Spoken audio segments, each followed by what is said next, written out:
Neste vídeo vou te contar por que muitas mulheres têm dores menstruais tão intensas que chegam até a desmaiar.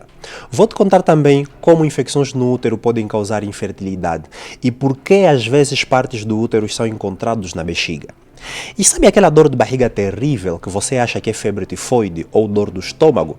Ela pode ser endometriose. E para fechar este vídeo com chave de ouro, vou te contar sobre um fenômeno importantíssimo dentro da clínica médica chamada menstruação torácica, onde a mulher começa a sangrar pelo pulmão durante o ciclo menstrual. Vou te contar também os motivos pelos quais uma mulher não pode fazer sexo durante o período menstrual. Tudo isso pode acontecer com qualquer mulher. Por isso, você tem a obrigação moral de marcar nos comentários o máximo de mulheres possíveis. Marque todas, não deixe ninguém de fora. Esqueçam os homens por enquanto. Em novembro vamos conversar com eles numa série que estou a preparar chamada Urologia Sem Tabu. Por enquanto, eu quero o máximo de mulheres sendo mencionadas nos comentários, porque temos assuntos muito sensíveis a discutirmos.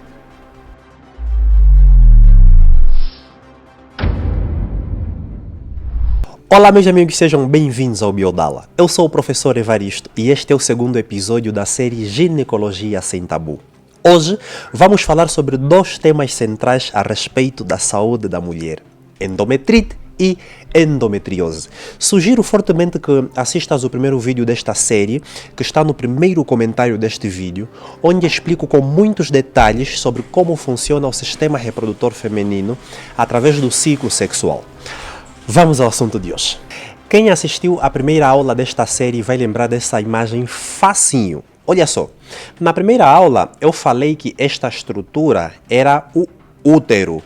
É esta estrutura quem desenvolve o bebê. Na região inicial do útero, aqui na porta de entrada do útero, tem uma estrutura chamada colo do útero, também chamada região cervical do útero. Um pouco acima tem essas bolas brancas representadas, que são os ovários, que são os principais órgãos do sistema reprodutor feminino. São eles quem guardam os gametas femininos, os ovócitos, são guardados nos ovários. Acima existem as tubas uterinas, também chamadas trompas de falópio. É nessas tubas uterinas onde ocorre a fecundação, ou seja, o espermatozoide e o ovócito se encontram aqui na tuba uterina. Falei também que estes dois fios que seguram os ovários eram os ligamentos ováricos. Nessa região inferior tem então a vagina. Nesta aula eu gostava de introduzir alguns conceitos novos. Aqui no útero, na região mais interna, a gente tem uma estrutura chamada endométrio. O útero ele tem 3 camadas. A primeira camada do útero se chama endométrio. O prefixo endo significa dentro de. Então, a camada mais interna do útero vai se chamar então endométrio. Na região média do útero tem um músculo aqui bem volumoso chamado miométrio. E na região mais externa do útero vai ter então o perimétrio. Esse prefixo peri significa ao redor de.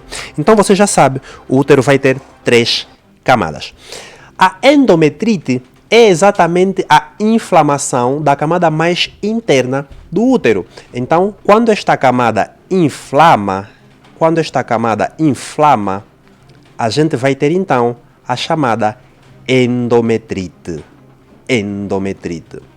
E dentre muitas causas que vão originar a endometrite, a gente se atenta muito aqui para as causas infecciosas. Por exemplo, existem algumas bactérias que podem causar inflamação do endométrio. Cita-se uma bactéria chamada Chlamydia trachomatis, que é ela quem vai causar a clamídia, a doença mesmo. Tem uma outra bactéria chamada Neisseria gonorrhoeae. Pelo nome você já percebeu que vai causar a gonorreia. E tem uma muito especial chamada Escherichia coli. Eu gostava aqui de mudar o slide para te explicar um pouquinho sobre a Escherichia coli, que tem uma relação aqui anatômica muito bonita que eu preciso que você saiba. Olha só. Quando a gente coloca uma mulher em posição ginecológica, é basicamente esta imagem que a gente vê. Na região mais inferior, a gente vê o ânus. Na região média ou intermédia, a gente vê a vagina. E na região superior, a gente vê a uretra. Olha só, vou numerar aqui. Número 1, número 2 e número 3. O número 1 é exatamente a região onde sai a urina. A uretra é o último segmento do sistema urinário. Então, a mulher urina por aqui, pelo número 1. O número 2 é a vagina. É na vagina que a mulher tem as relações sexuais, é na vagina que sai o bebê, né? É o canal do parto. É pela vagina que saem os resíduos menstruais. Então, você já sabe. E o terceiro, o ânus, ele é autoexplicativo. O ânus é basicamente a última estrutura do sistema digestivo. É pelo ânus que saem os resíduos alimentares, que saem as fezes. Então, na mulher, eles estão nesta sequência. E este caminho é o que a gente chama, em fisiologia, de períneo. Períneo. O resto também está ali, só para você, assim, ficar ligado. Aqui tem o clítoris, aqui tem os pequenos lábios e mais externos deverão aparecer os grandes lábios. Mas vem comigo numa coisa muito importante. Quando a gente dá aulas de saúde da mulher, a gente orienta sempre as mulheres, quando forem se higienizar, elas devem se higienizar de cima para baixo. De cima para baixo por quê? A urina ela é asséptica geralmente, ou seja, não existem bactérias na urina normalmente.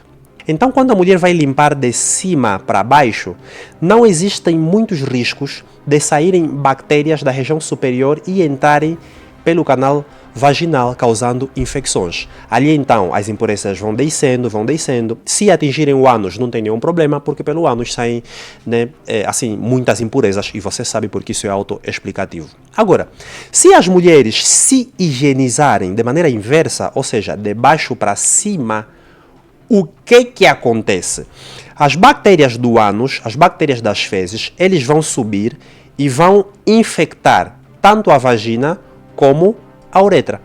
Quando infectam a uretra, dão as chamadas infecções urinárias. Quando infectam a vagina, podem surgir muitos problemas, dentre eles a endometrite. O que vai acontecer? A Chlamydia trichomatis, que é uma bactéria que geralmente vive no sistema digestivo, sai pelas fezes, chega no ânus.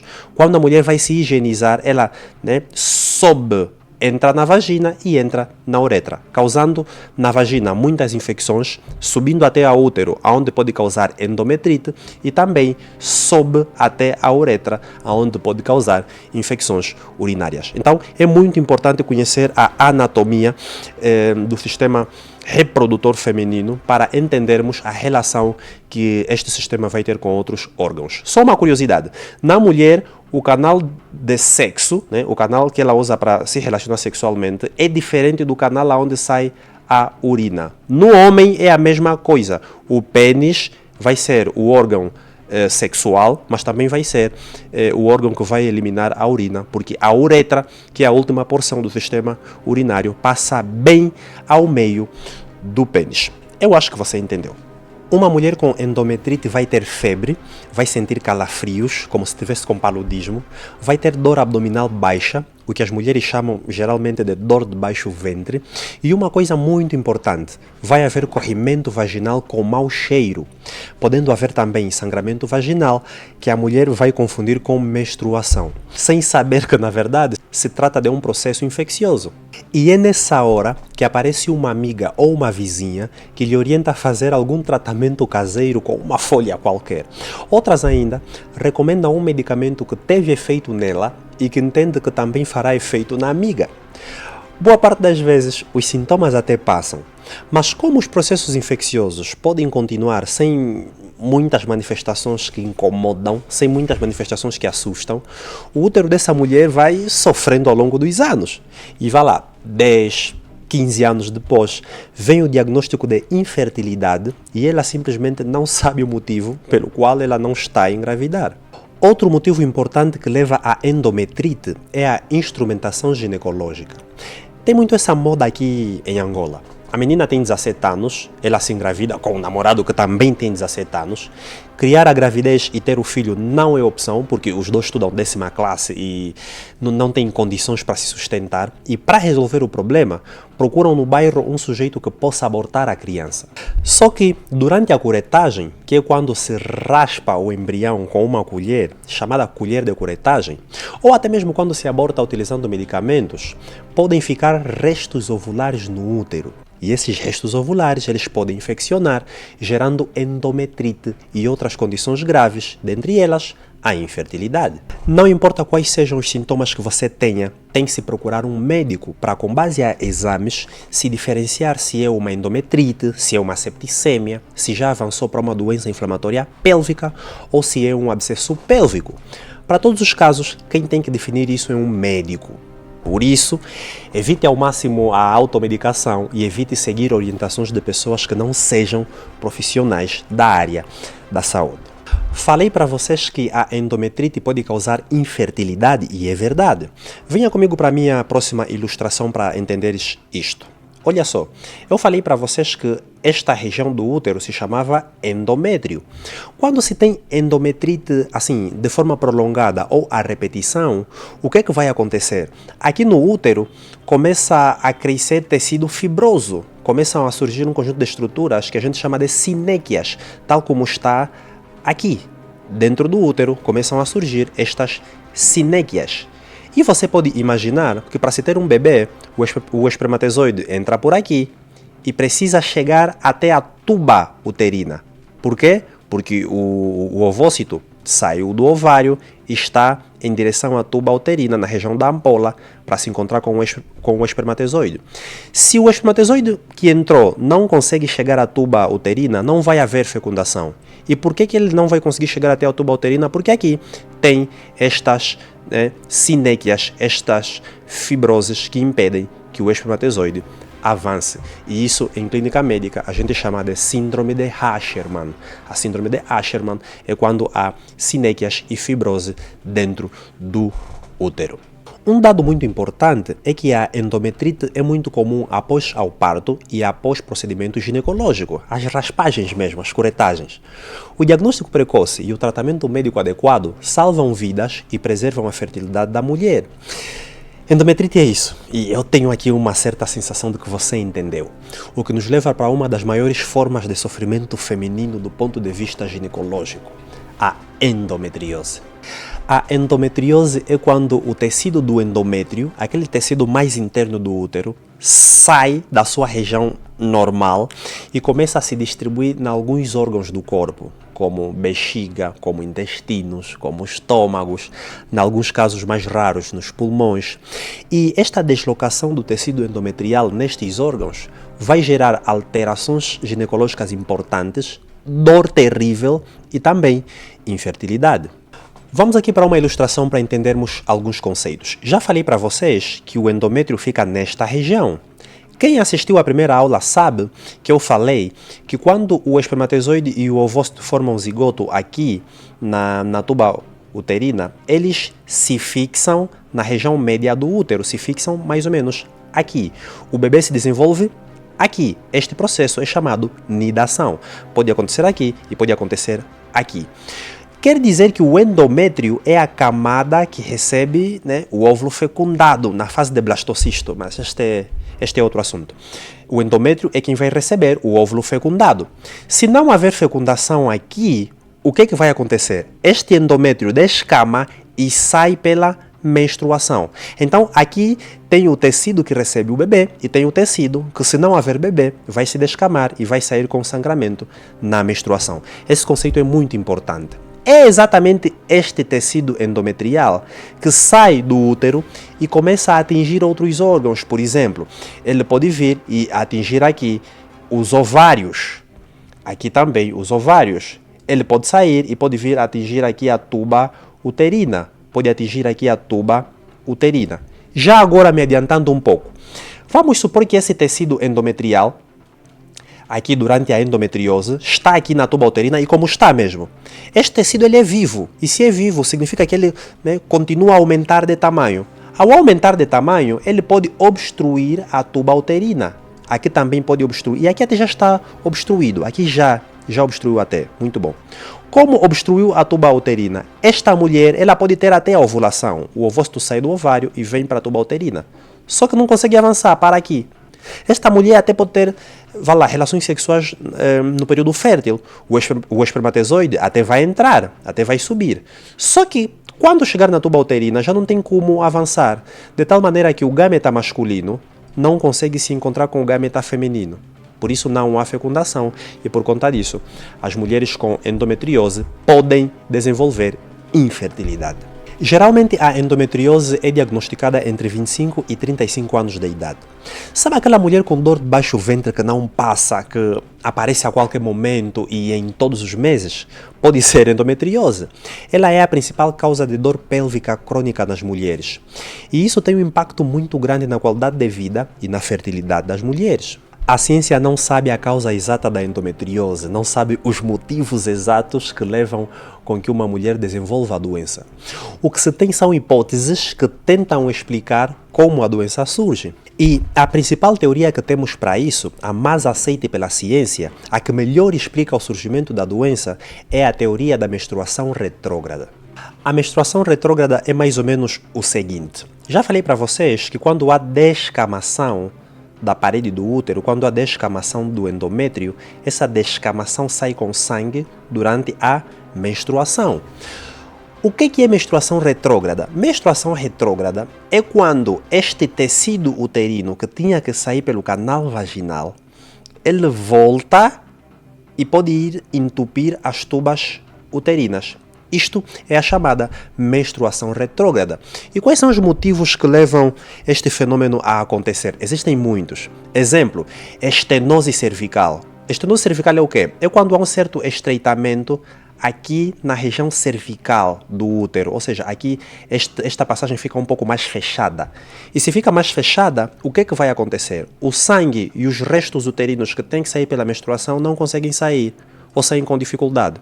Como consequência disso, começam a se acumular e começam a regressar até entupir as tubas uterinas. Existem outros motivos como más formações congênitas.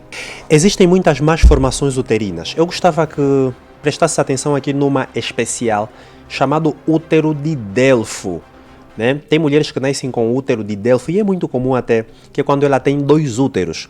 O problema é que como os úteros são duplos, o canal uterino, o canal onde os restos menstruais deveriam sair, ficam muito curtos, ficam obstruídos. Como consequência disso, os restos menstruais vão ter dificuldades em sair. Eles vão se acumulando no pavilhão uterino e vão regredir, vão regressar até entrarem nas tubas uterinas.